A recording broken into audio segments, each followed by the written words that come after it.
අද අපි කතා කරන්නේ මෙන්න මේ පොත ගැන. දෙවනි ලෝක යුද සමය පාදක කරගෙන නිර්මාණය වෙච්ච පොතක් තමයි මේ All the Lights We Cannot See කියන නවකතාව. මේක ට්‍රාන්ස්ලේට් කරලා තියෙන චන්දන ගුණසේකර මියසස් පබ්ලිෂින් තමයි පබ්ලිෂ් කරලා තියෙන්නේ. මේකේ ඔරිජිනල් author ගේ නම ඇන්ටනි ඩෝ. මේකේ අන්තර්ගතය ගැන කිව්වොත් මේක පාදක වෙලා තියෙන්නේ සන්මාලෝ කියන නගරයක් වටා.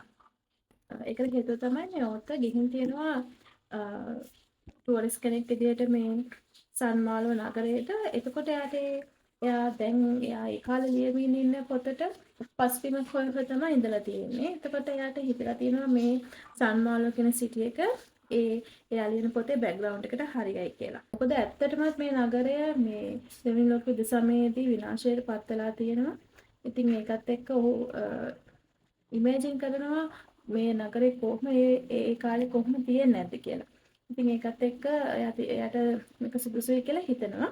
ඒ වගේම මේ කතාවට පුලිට්සර් ත්‍යාගයක් හම්බ වෙලා තියෙනවා.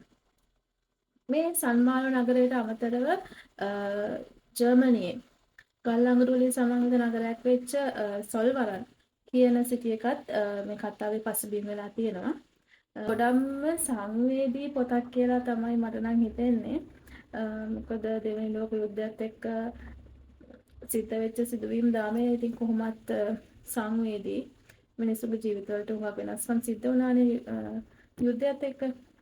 ඒතකොට මේකත් එහෙම පොතක්. මේකේ අන්තර්ගතය ගැන කිව්වොත් එහෙම ප්‍රධාන චරිත තුනක් තියෙනවා.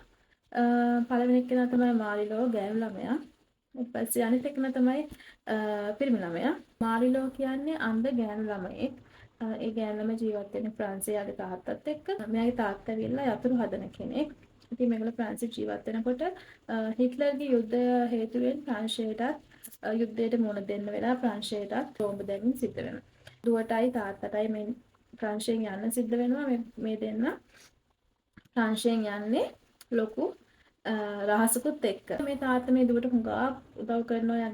එයාගේ අන්ධ ජීවිතය නිසා එයාගේ ජීවිතය පාස් කරන විවිධ උපක්‍රම යොදනවා. විශේෂයෙන්ම එයාට නගරේ ඇවිදින්න තාත්තව හම්බ වෙන්න ඉන්න තාත්තා වැඩ කරන තැන ඉඳන් ගෙදර යන්න මේ දේවල් වලට එයා නගරයේ සිටියම අතගලි වලින් අතගාලා හොයාගන්න පහසු වෙන විදිහේ ශුද්ධ ආකෘතියක් නිර්මාණය කරලා එයාගේ දුවට දෙනවා. එයා ඒ හරහා පාරේ මාර්ග අඳුර ගන්නවා. ඔයගොල්ලන්ට ප්‍රංශාතයල යන්න වෙනවා. ඒගොල්ලෝ යන්නේ සන්මාලෝ කියන සිටියකට. එහෙ ඉන්නවා ඒගොල්ලන්ගේ සීයා.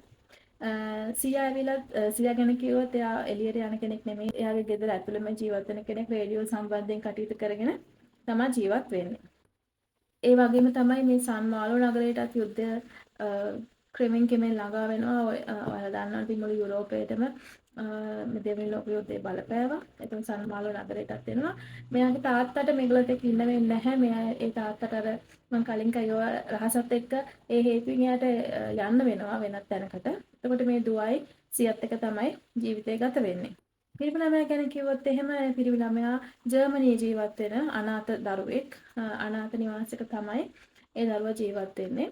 ඉතින් මේ ළමයාට දක්ෂතාවයක් තියෙනවා රේඩියෝ නිර්මාණය සහ අලුත් එළියා කිරීම සම්බන්ධයෙන්. ඉතින් ජර්මනියේ යුද්ධයට මේ වගේ ළමයින්ව බඳව ගන්නවා සොල්දාදුවන් විදිහට. ඉතින් මෙයාට ඒ අවස්ථාව උදා වෙනවා. මෙයා හිතනවා ඒක හොඳ අවස්ථාවක් කියලා. කොහොම හරි මෙයා ඒකේ දක්ෂ සොල්දාදුවෙක් කියලා යුද්ධයට එකතු වෙනවා. මෙයාට කරන්න තියෙන්නේ හැංගිලා ඉන්න තැන් වලින් රේඩියෝ සංඥා මාර්ගයෙන් හැංගිලා ඉන්න මිනිස්සුන් මේ තැන් වලින් හොයාගෙන දඬුවම් දෙන්න. ඒක තමයි එයාගේ රාජකාරිය වෙන්නේ.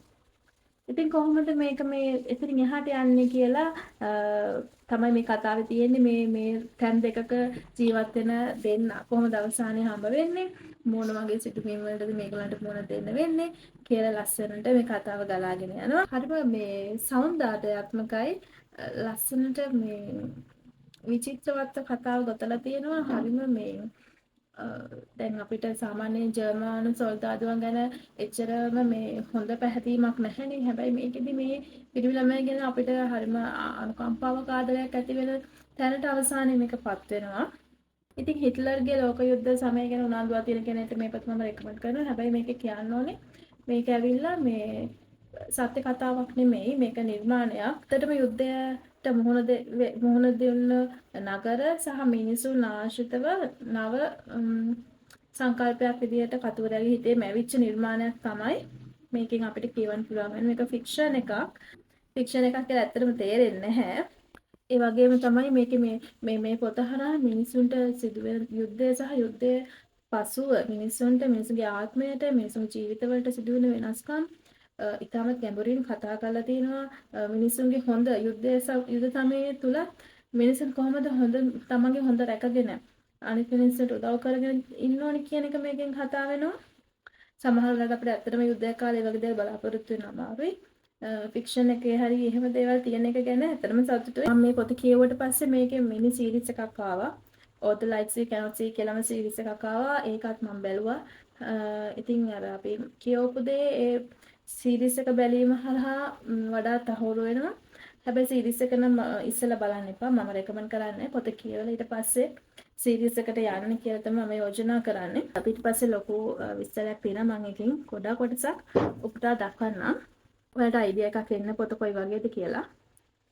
යුරෝපය දැඩි ලෙස යුද්ධය විසින් ගිලගනු ලැබුවා වූත් එම අවාසනාවන්ත වාතාවරණය තුළ අනාවැකි පළ කළ නොහැකි අන්දමට ජන ජීවිතයේ කඩා ඉහිරි ගියා වූ සමයක නියමයක් නොමැති සියලුම විෂම දයට එරෙහිව මිනිසුන් යහපත් දේ කිරීමට උත්සාහ කරනු ලබන්නේ කෙලසින්ද යන්න වග දෘෂ්ටිමානයට ඔබෙන් කතාව ප්‍රදීපනය කරයි.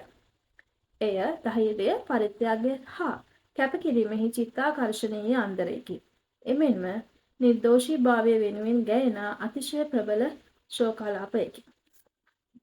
අවසාන වශයෙන් මේක පිටු තියෙනවා 719ක්, මිල රුපියල් 2600ක් වෙනවා.